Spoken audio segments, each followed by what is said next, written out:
عزیزان گرامی وقار، حاضرین جمعہ، وقت یہاں پر زیادہ ہو چکا ہے۔ میں مختصراً آپ کے سامنے کچھ باتیں عرض کرنا چاہتا ہوں۔ اللہ رب العزت نے انسان کی جو تخلیق فرمائی، انسان کو جو پیدا کیا، اس کی زندگی کا جو مقصد بیان کیا گیا ہے،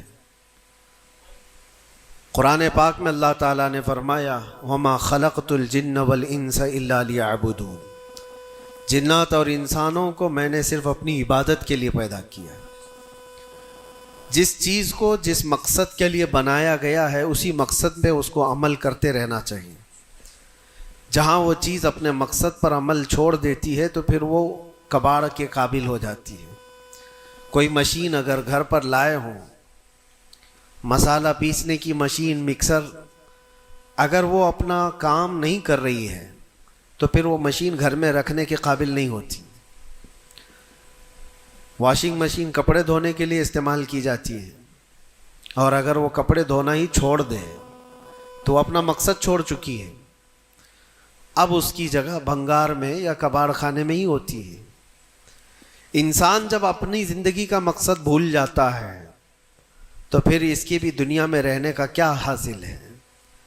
اللہ تعالیٰ نے جس مقصد کے لیے اس کو بنایا تھا، اب یہ مشین اس مقصد پہ نہیں چل رہی ہے تو پھر اس کے لیے جہنم کا ایندھن تیار ہے، جہاں پر اس کو ہمیشہ کے لیے بیچ دیا جاتا ہے۔ عزیزان گرامی وقار، میں ایک بات آپ سے یہ عرض کرنا چاہوں گا۔ اللہ کے نبی صلی اللہ تعالیٰ علیہ وسلم نے اسی لیے بار بار ہمیں تنبیہ فرمائی کہ جو چیز ہمیں ہمارے مقصد سے پھیرتی ہے وہ کون سی چیز ہے، کس لیے انسان غافل ہوتا ہے اور کیوں بھٹک جاتا ہے، کون سی چیز ہے؟ تو نبی پاک صلی اللہ علیہ وسلم فرماتے ہیں، میں میرے بعد اپنی امت سے اس بات کا اندیشہ نہیں رکھتا کہ یہ کافر ہو جائے گی، مشرک ہو جائے گی۔ حضور فرماتے ہیں مجھے اس کا ڈر نہیں ہے کہ میری امت مشرک ہو جائے گی، کافر ہو جائے گی، لیکن اندیشہ اس بات کا ہے، ڈر اس بات کا ہے کہ تم پر دنیا پھیلا دی جائے گی اور تم دنیا سمیٹتے سمیٹتے اللہ رسول کو بھول جاؤ گے۔ آج یہ پوزیشن پر جو مسلمان آیا ہوا ہے، امت مصطفیٰ کی یہی حالت ہے کہ دنیا اس قدر حاوی ہے کہ وہ اپنے آرام اور سکون کو چھوڑنا نہیں چاہتا۔ جو کمفرٹ زون میں جینے کا عادی ہو گیا ہے، اسے آج مشکلات کا سامنا کرنے کی ہمت نہیں ہے۔ آج میں محسوس کرتا ہوں میرے عزیزوں، جب رسول پاک صلی اللہ تعالیٰ علیہ وسلم کی عزت کی بات پر، قرآن پر، اسلام پر، دین پر اور اللہ کی ذات پر حملے ہوں تو لوگ آئیں کائیں کرتے رہتے ہیں، ابھی اپنے دائیں بائیں دیکھتے رہتے ہیں کہ میری سیفٹی کتنی ہے، میری سیکیورٹی کتنی ہے۔ چھوٹے سے لے کر بڑا آدمی ہر ایک یہ سوچتا ہے کہ خواہ مخواہ اس مسل میں اپنا سر کیوں رکھنا، کیوں اپنی جان کو جوخم میں ڈالنا ہے، میرے بھی بیوی بچے ہیں اور سب مشکل میں پڑ جائیں گے۔ یہی دنیا میں کمفرٹ زون میں جینے کی خواہش اس کو بزدل بنا دیتی ہے اور اپنے راستے سے اسے ہٹا دیتی ہے۔ کبھی کبھار یہ بھی تو سوچا ہوتا کہ بیوی بچے اور گھر بار اور جائیداد اور بزنس صرف ہمارے نہیں، صحابہ کے بھی تھے، جو رسول پاک صلی اللہ تعالیٰ علیہ وسلم کے سچے غلام ہیں۔ ان کی بھی جائیدادیں تھیں، ان کے بھی مال و اولاد تھے، ان کی بھی بیوی بچے، لیکن کبھی عظمت مصطفیٰ اور دامن مصطفیٰ کے بیچ دنیا کی کسی چیز کو انہوں نے کبھی آنے نہیں دیا ہے۔ ہم ساری چیزوں کو پہلے مقدم رکھتے ہیں کہ کیا ہوگا۔ میرے عزیزوں، ایک صحابی رسول کی بات اگر عرض کروں، ابو دحدہ، ایسے مالدار صحابی تھے جن کا باغیچہ پورے مدینے میں سب سے قیمتی باغیچہ تھا، سب سے قیمتی باغیچہ تھا، اور ان کے باغیچے کی کھجوریں سب سے مہنگی کھجوریں۔ ابو دحدہ کے باغیچے کی شہرت تھی مدینے میں، مسجد نبوی میں بیٹھے ہوئے تھے۔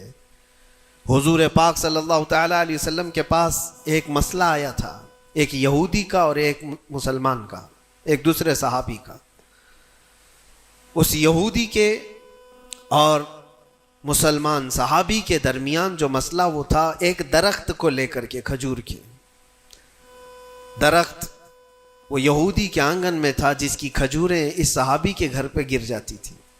انہوں نے خریدنے کے لیے کہا، وہ دینے کو راضی نہیں تھا. یا اس طرح کا ایک مسئلہ اور بھی ہے. اللہ کے نبی صلی اللہ تعالی علیہ وسلم نے رغبت دلائی، کوئی ہے جو یہ ایک درخت خرید کر کے میرے اس صحابی کو دے دے، اسے میں جنت کا باغیچہ دوں گا. تو اس وقت ابو دہدہ کھڑے ہوئے، کہا یا رسول اللہ صلی اللہ تعالی علیہ وسلم، میں سودا کروں گا اس یہودی سے. ایک ہی درخت تھا اس کے آنگن میں. اس سے کہا کہ کتنے میں تو یہ درخت بیچے گا؟ میرے نبی کی بات ہے، حضور کا فرمان ہے، میں خریدوں گا. اس نے کہا میں بیچنا نہیں چاہتا اس کی قیمت، کیونکہ اسے پتا تھا ان کی کمزوری ہے. ابو دہدہ نے کہا کیا تجھے پتا ہے مدینے اوالی مدینے میں ابو دہدہ کا باغیچہ؟ کہا اس کو کون نہیں سنا ہے، مدینے کا ہر بچہ جانتا ابو دہدہ کے باغیچے کی شہرت. کہا اگر میں وہ باغیچہ اس درخت کے بدلے دے دوں تو کیا تو یہ درخت مجھے دے گا؟ اس نے کہا یہودی نے پاگل ہو گئے ہو، کیا بات کر رہے ہو؟ ایک درخت کے بدلے وہ اتنا قیمتی باغیچہ جس کی کھجوریں پورے مدینے میں مشہور ہوں. ابو دہدہ نے کہا اس باغیچے سے زیادہ قیمتی میرے مصطفیٰ کا فرمان ہے، میرے لیے نبی پاک کی عزت اور ان کی حرمت اس سے کئی زیادہ بڑھ کر کے ہے. اس یہودی نے کہا کون نہ کہے گا سودا، اگر تم صحیح میں مجھ سے مذاق نہیں کر رہے ہو تو ابھی میں یہ درخت دیا اور باغیچہ دو. ابو دہدہ نے کہا تو نے ابھی دیا، میں نے بھی یہیں سے دے دیا، باغیچہ بیچ دیا اور ساری چیزیں یہیں پر طے کر کے اپنے باغیچے پر آتے ہیں. باہر دروازے پر کھڑے ہیں باغیچے کے پھاٹک پر، ان کی بیوی ان کی بچے، گھر اندر بنا ہوا ہے باغیچے کے اندر جو ٹھنڈی حاصل کرنے کے لیے خوش نما باغیچے کے اندر خوش نما محل بنا ہوا ہے. دروازے کے باہر سے ابو دہدہ پکارتے ہیں یا ام دہدہ، اپنی بیوی کو باہر آ جاؤ، باہر آ جاؤ اپنے بچوں کو لے کر. بیوی نے کہا اتنی جلدی کیوں اس طرح سے بلا رہے ہو، کیا بات ہے، کیوں چیخ رہے ہو؟ ابو دہدہ نے کہا یہ باغیچہ بک گیا ہے، اب ہمارا نہیں ہے، باہر آ جاؤ. عورتیں کبھی کسی چیز کو دینے دیتی ہیں؟ گھر کی کوئی چیز بک جائے عورت راضی ہو جائے، لیکن وہ عورت عام عورت نہیں، رسول اللہ کی صحابیہ تھی. کہا اچھا ابو دہدہ یہ باغیچہ بک گیا ہے، میرا تم پر یقین ہے کہ بہت اچھا سودا کیا ہوگا، کیونکہ مدینے میں اس جیسا باغیچہ تو نہیں ہے. ابو دہدہ نے کہا تو سچ سمجھتی ہے میں نے بہت اچھا سودا کیا ہے. باہر آئی، یہ اندر نہیں گئے، اپنے بچے اور اپنی عورت کو لے کر باہر نکلے. ابو دہدہ سے پوچھتی ہے خاتون نے کتنے میں سودا کیا ہے، کتنے میں سودا کیا ہے؟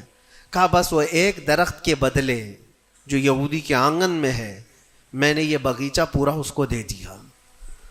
عورت نے کہا ہاں ایسے کیسے، اتنا بڑا باغیچہ ایک درخت کے بدلے میں؟ کہا وہ تو بظاہر ایک درخت ہے لیکن اصل قیمت تو رسول اللہ کی زبان ہے.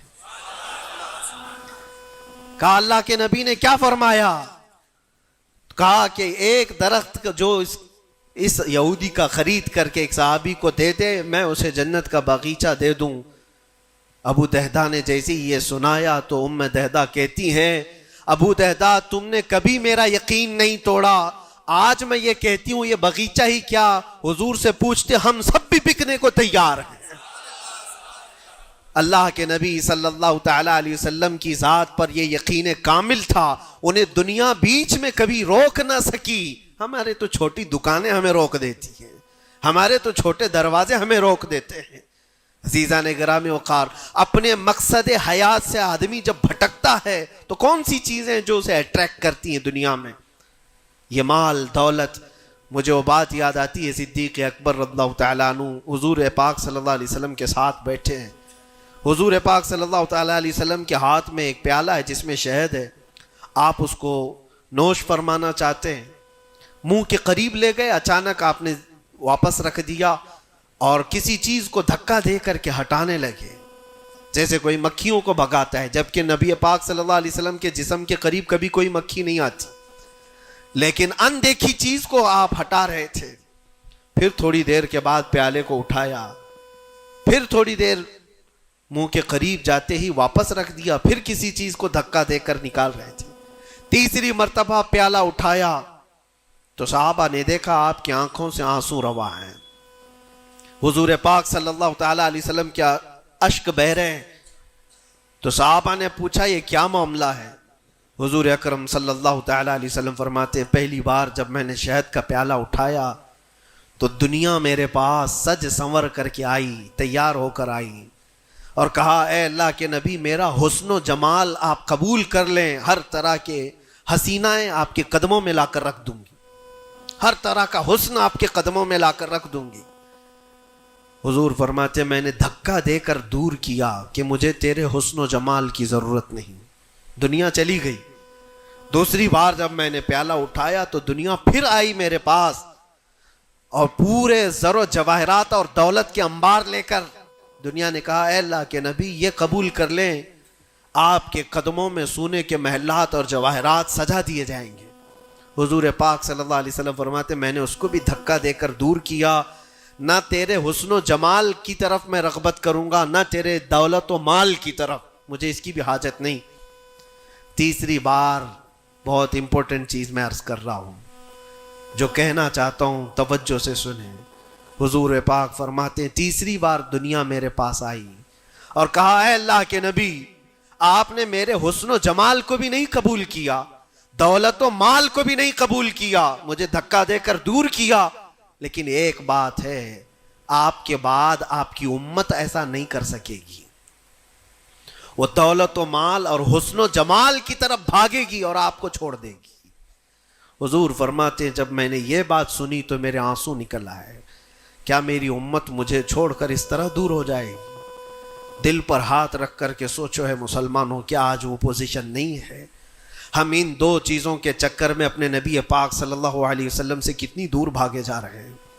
تم نے کبھی راتوں کو تصور کر کے دیکھا کہ کتنی راتیں ایسی آئی کہ میں نے اپنے مصطفیٰ کو یاد کیا ہے، تنہائی میں اپنے حبیب کو یاد کیا ہے؟ اس رسول کا حال تو یہ تھا، ماں عائشہ صدیقہ فرماتی ایک رات ایسی نہیں گئی جس میں رسول پاک صلی اللہ علیہ وسلم اپنی امت کے لیے دعا نہ کرتے ہوں۔ رات کو کھڑے ہوتے تھے تو پنڈلیوں میں سوجن آ جاتی تھی، پیر سوج جاتے تھے، اور کثرت سے روتے تھے اپنی امت کے لیے اللہ کی بارگاہ میں کہ مولا میری امت بھولی بھالی ہے، اس کی بخشش میرے حوالے کر دے، رب ہب لی امتی، جو نہ بھولا ہم غریبوں کو رضا۔ اور آج امت کا حال یہ ہے کہ سال میں ایک بار میلاد کر کے ہم یہ سمجھتے ہیں حق ادا کر لیا۔ ہر دن ہر رات جو نبی پاک ہمیں یاد کرتے تھے تو ہم نے آج وہ کیا کر دیا ہے؟ یہی دو چیزیں ہیں جو انسان کو اپنے مقصد حیات سے ہٹاتی ہیں، اپنے راستے سے ہٹاتی ہیں، دولت اور شباب، یہ حسن و جمال۔ ہر نوجوان کو دیکھو ان دو چیزوں کے پیچھے بھاگ رہا ہے، اسے یہ دو چیزوں کی خواہش ہے، مال جمع کرنا ہے اور خوبصورت عورت کو لانا ہے، اور ان دو چیزوں نے دنیا میں اس کو ایسا غافل کر رکھا ہے، اسے سوچنے کا موقع ہی نہیں ہے۔ جب اس کے سامنے کہا جائے تیرے نبی پاک کی عزت کی بات آئی ہے، کہا وہ دیکھ لیں گے، مولانا لوگ تو ہیں نا، علماء اکرام اپنا کام کریں گے، کل قیامت کے دن کیا منہ لے کر کے حضور کی بارگاہ میں کھڑے ہوگے؟ کس منہ سے حضور کی بارگاہ میں کھڑے ہوگے کہ میری سفارش فرما دیں اے اللہ کے نبی؟ کس منہ سے حضور کی بارگاہ میں آئیں گے کہ اے اللہ کے نبی میری شفاعت کر دیں؟ کیا اس بات کا احساس نہیں ستاتا کہ اللہ کے نبی اگر مجھے پوچھیں تو اسی جگہ سے آتا ہے جہاں روز مجھے گالیاں دی جاتی تھی اور تو سن کر کے کباب کھایا کرتا تھا، تو روزانہ اپنی مستیوں میں مست تھا، اٹھو وہ گر نہ حشر نہ ہوگا پھر کبھی، دوڑو کہ زمانہ چھال اپنی چل گیا۔ آج تمہیں میں جگانے آیا ہوں اور بیدار کرنے آیا ہوں۔ زندگی کا مقصد یہ تھا کہ اللہ اور اس کے رسول کو راضی کرو، نہ یہ کہ تم دنیا کو راضی کرنے کے چکر میں اپنے اللہ اور اس کے رسول کو بھول گئے۔ ان نوجوانوں سے میں کہتا ہوں جو رات بھر تم اپنے دوستوں کے لیے گزارتے ہو، تم اپنے ماں باپ کو چھوڑ کر کے چلے جاتے ہو، اور ان دوستوں کے چکر میں اپنا مال بھی بہایا, وقت بھی گنوایا, لیکن حاصل کیا ہوا پتہ ہے؟ قرآن میں 19ویں پارے میں اللہ تعالیٰ فرماتا ہے بہت سارے ایسے لوگ ہوں گے جو صرف اس لیے دوزخ میں جا رہے ہوں گے کہ ان کے دوست برے تھے.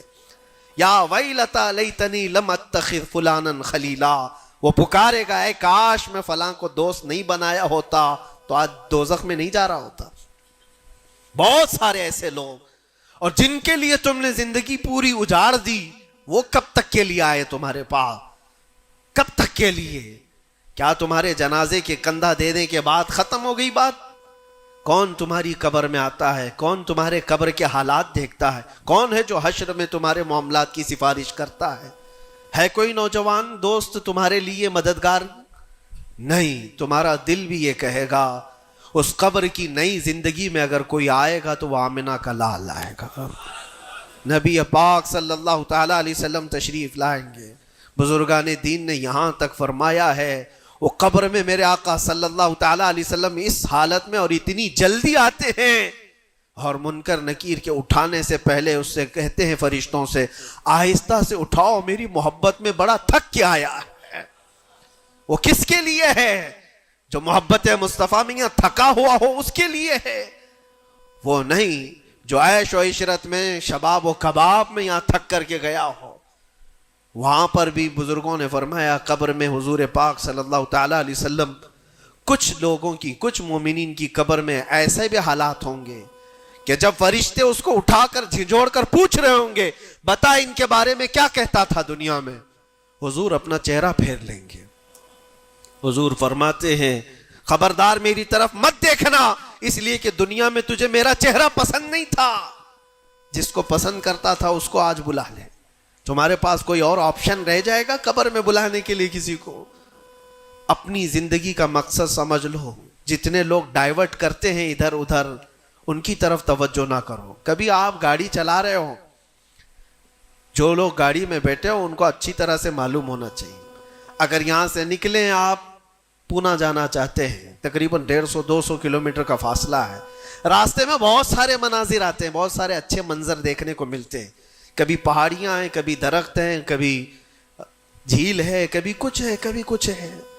تو کیا اس راستے پہ گزرتے ہوئے جو چیز اچھی لگ جائے وہیں رک جاتے ہو؟ تمہیں پتا ہے نہیں مجھے تو پونا پہنچنا ہے 2 گھنٹے کے اندر, میرا راستہ آگے, میری منزل آگے ہے. جتنے درخت آئے خوبصورت دیکھ لیا چل پڑا, پہاڑ آئے دیکھ لیا چل پڑا. دنیا کا سفر ایسی ہے جتنی چیزیں شہوتیں تمہیں اپنی طرف بلاتی ہیں, اگر نظر پڑ گئی تو نیچے کرو اور آگے بڑھ جاؤ. تمہاری منزل یہ شہوتیں نہیں ہے, تمہاری منزل تو اللہ کے نبی کے ساتھ جنت میں جانا ہے. تمہاری منزل وہ ہے. اور جو اپنی منزل کو نہیں پہچانا ہے وہ یہیں پر ڈائیورٹ ہو کر کے رہ جاتا ہے. اپنے اصلی مقصد پر کامیاب ہونے کے لیے ایک فارمولہ میں آپ کو بتاؤں, کیسے بھی حالات ہو. کچھ لوگ یہ سوچتے ہیں کہ زندگی میں حالات بدل گئے, گناہوں کی طرف چل پڑے, کبھی خواہشات نے انگڑائیاں لی, میں نفس کا شکار ہو گیا, فلاں کام کر لیا, فلاں کام کر لیا. کون انسان ایسا ہے جو خطا نہیں کرتا؟ انسانوں میں خطا ہے نبیوں کو چھوڑ کر. لیکن میرے عزیزوں اس کا مطلب یہ نہیں ہے کہ تم مایوس ہو کر کے انہی کاموں میں لگ جاؤ. کل کی رات ہی میں دیکھ رہا تھا, یہ موبائل جو تمہارے ہاتھ میں ہے بہت ساری نصیحت کر جائے گا تمہیں. موبائل اپنے ہاتھوں میں لیے رہتے ہو, کوئی بھی آج شاید اس موبائل سے خالی نہیں ہے. آپ کو پتا ہے اس موبائل کا اصلی مقصد کیا ہے, کیوں بنایا گیا اس کو؟ فون, رابطہ کرنے کے لیے ایک دوسرے کے. یہی بیسک اس کا مقصد, جو بنیادی مقصد ہے وہ یہ ہے کہ آپ کسی سے رابطہ کرنا چاہیں گے, نمبر لگائیں گے, ادھر چلا جائے گا اور آپ بیٹھ کر بات کر لیں گے. یہی بیسک مقصد تو یہ ہے, یہ بنیادی مقصد ہے اس فون کا. میں یہی سوچ رہا تھا یہ فون آج بھی اتنا عقل مند ہے, یہ اپنے بیسک مقصد کو جانتا ہے. لیکن دنیا میں ترقیات کے آتے آتے اس میں بہت ساری چیزیں ایڈ ہو گئیں. موبائل کے اندر پھر کیلکولیٹر بھی آ گیا, موبائل کے اندر پھر فوٹو لینے کا کیمرہ بھی آ گیا, ویڈیو بھی آ گئے. اب اس کے بعد چلتے چلتے اب تو سوشل میڈیا پورا آ گیا. اب سوشل میڈیا کی سائٹس بھی آپ کنٹینیو کھول کر کے بیٹھے رہتے. ایک بات مجھے بتانا, سب جانتے ہیں آپ فیس بک دیکھ رہے ہو, انسٹاگرام دیکھ رہے ہو, واٹس ایپ کھولے ہوئے ہو, یا یوٹیوب میں کوئی ویڈیو بھی دیکھ رہے ہو, کچھ بھی کر رہے ہو, لیکن اگر کسی دوست نے آپ کے فون لگایا تو یہ ساری چیزیں بند کرتا ہے اور پہلے گھنٹی بجا کر بتاتا ہے تمہارا فون آیا ہے. موبائل اپنے کام پہ ہے, اس کا اپنا بنیادی مقصد وہ چھوڑا نہیں ہے. اس میں بہت ساری چیزیں ایڈ ہو گئی, اور شاید چاہے جتنی بھی ایڈ ہوں, لیکن فون آنا جانا یہ کبھی بند نہیں کرے گا. جو انکمنگ ہے, فون کسی نے لگایا ہے تو یہ تمہیں بتا دے گا الارم. ہوتا ایسا نہیں ہے, آپ کی ویڈیو چل رہی ہو, یوٹیوب چل رہا ہے, کچھ بھی چل رہا ہو, فون اگر آیا تو وہ چیز روک دے گا اور پھر فون کا الارم تمہیں بتائے گا. یہ اپنے بنیادی مقصد پر چل رہا ہے.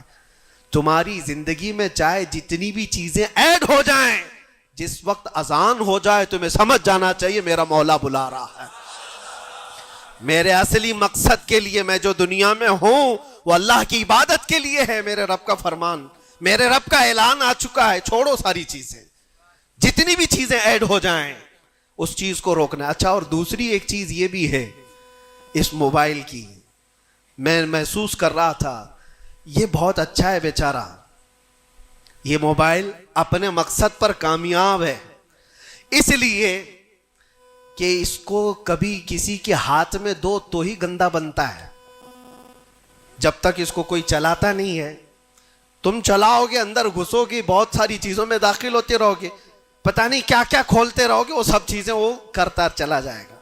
لیکن اس کو کہیں بستر پر پٹک کر کے چھوڑ دو, وہ کبھی گندگی نہیں کرتا. خود سے ایسے نہیں ہے کہ وہ ویڈیو کھول کے چالو ہو جائے گا. وہ موبائل خود سے کسی کو ویڈیو نہیں دکھاتا, خود سے کسی کو فوٹو نہیں دکھاتا, لیکن اس کو بستر پر ایسی پڑے رکھے رہو, وہ دوسری گندی چیزیں تو نہیں دکھائے گا جب تک تم ٹچ نہیں کرو گے, لیکن وہاں پڑے رہنے کے وقت بھی فون کسی کا آیا تب بھی بچ کے دکھائے گا. پتہ یہ چلتا ہے اس سے کہ دوسروں کے ہاتھ میں جاتا ہے اور کوئی دوسرا چلاتا ہے تب یہ بے حیائی دکھاتا ہے. تم اس بات کی اپنے آپ کی ذمہ داری لے لو, تم کسی کے ہاتھ کا کھلونا نہ بنو. دوست تمہارے ساتھ کھیلیں گے اور دنیا تمہارے ساتھ کھیلے گی. عیش و عشرت کی تمہاری خواہشات یہ سب دنیا ڈالتی ہے. اگر یہ ساری دنیا سے ہٹا کر اپنے آپ کو اللہ اس کے رسول کے سپرد کرو, دیکھو کبھی تمہاری زندگی میں تمہارے جسم سے بے حیائیاں نہیں آ سکتی, نہیں آئیں گی.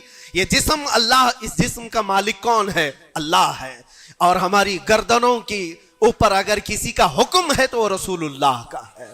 اگر زندگی میں تم نے یہ طے کر لیا میں اللہ کا بندہ ہوں, اللہ نے مجھے بنایا ہے, میری گردن اللہ کے نبی کی عزت کے لیے ہے, سپرد کر دیا اپنے آپ کو, تو بے حیائیاں تمہارے اندر نہیں آئیں گی.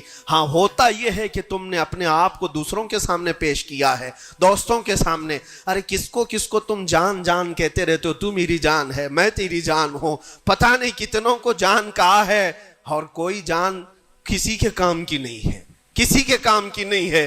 لیکن ایک بار جن صحابہ نے کہا فدا کا ابی و امی یا رسول اللہ, اے اللہ کے رسول میرے ماں باپ آپ پر قربان, میری جان آپ پر قربان. یہاں دوست کو یا بیوی کو یا محبوبہ کو جان کہا تو بدلے میں اس نے پھوٹی کوڑی بھی نہیں دی ہے. زندگی میں سوائے دکھ اور غم کے کچھ نہیں ملا جان سے, لیکن مصطفیٰ کریم کو جس نے یہ کہا میری جان آپ کے حوالے ہے, اللہ کے نبی نے ان کو ذرے سے اٹھا کر کے آسمان کا تارا بنا دیا. ایک عرب نے آدمی کا بول بالا کر دیا, خاک کے ذروں کو ہمدوش سریا کر دیا.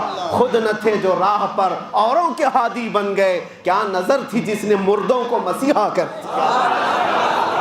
نبی پاک صلی اللہ تعالیٰ علیہ وسلم کے حوالے اپنے آپ کو کر کے تو دیکھو, پھر تمہیں کہاں سے کہاں پہنچایا جائے گا. آج دنیا مجھے پہچانتی ہے تو میرے باپ کے نام سے نہیں, عظمت مصطفیٰ کے نام سے پہچانتی ہے, قدم مصطفیٰ کی برکت سے پہچانتی ہے. ہم کو اگر کسی نے اٹھایا ہے تو کسی کے باپ نے نہیں, کسی نیتا نے نہیں. میرا تعلق کسی سیاسی پارٹی سے نہیں ہے. میری آج عزت کوئی کرتا ہے تو اس لیے نہیں ہے کہ یہ سیاسی کوئی عہدہ رکھتا ہے, صرف اس لیے عزت کی جاتی ہے کہ نبی پاک کی عزت پر بات آتی ہے تو یہ اپنی آواز کو تو اٹھاتا ہے. جب تک بکے نہ تھے تو کوئی پوچھتا نہ تھا، یا رسول اللہ تم نے خرید کر ہمیں انمول کر دیا۔